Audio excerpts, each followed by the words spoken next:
Good morning. Guess what I'm making today?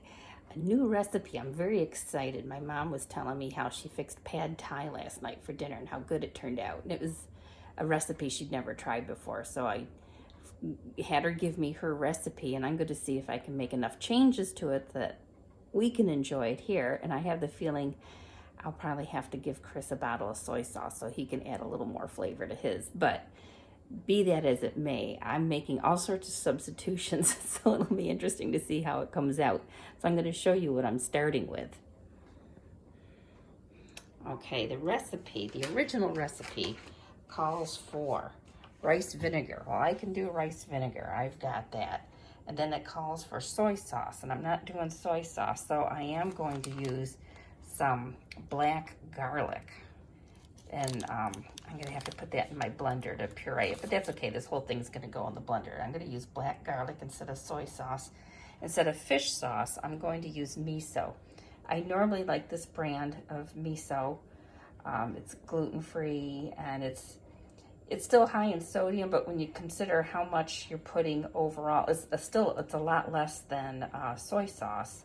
And the amount that's going into a whole cup of sauce isn't that much, so I feel comfortable using that. But I'm going to use this one because it's a red miso and it's going to have a stronger flavor, so I want to use this in place of the soy sauce.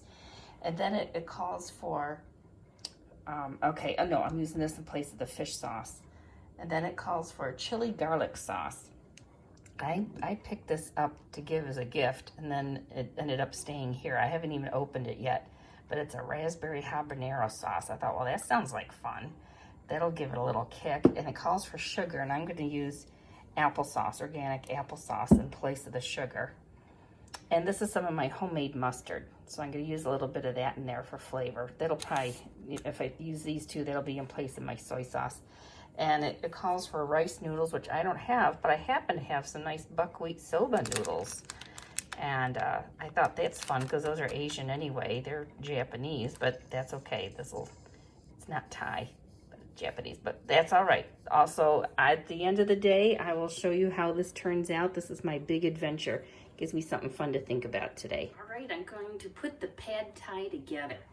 So I've steamed a bunch of vegetables. It's about 3 cups of sliced cabbage, an onion, some broccoli, some green beans. It's just what I had in the refrigerator. There.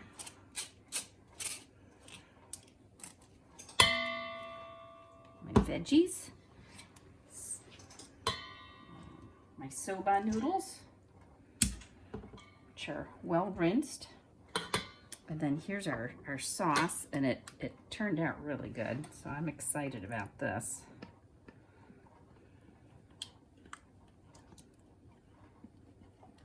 Whoops, so I don't need that blade in there, do I? And we're just going to stir it around. Twist and turn, twist and turn.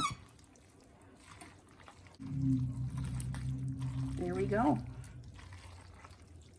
That's all mixed up.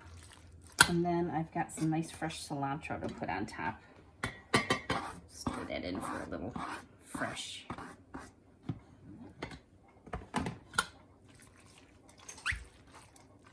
Yeah, and I actually made some brown rice to go with this too. And we've got coleslaw because I shredded more cabbage than I needed for this recipe. And with all the extra cabbage I had left over, I made coleslaw. And Chris made the dressing for that. It's a nice orange dressing, orange juice, grated orange rind, zest, and what else was in it? Ginger? White wine vinegar and pepper. And pepper. So there, that sounds good. So we're gonna have a tasty cabbagey dinner, which is okay with me.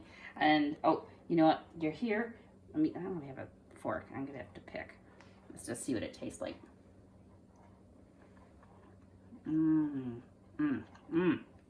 I'm excited. This is delicious. I've been looking forward to it all day. And if Chris doesn't like it, that means more for me, right? All right.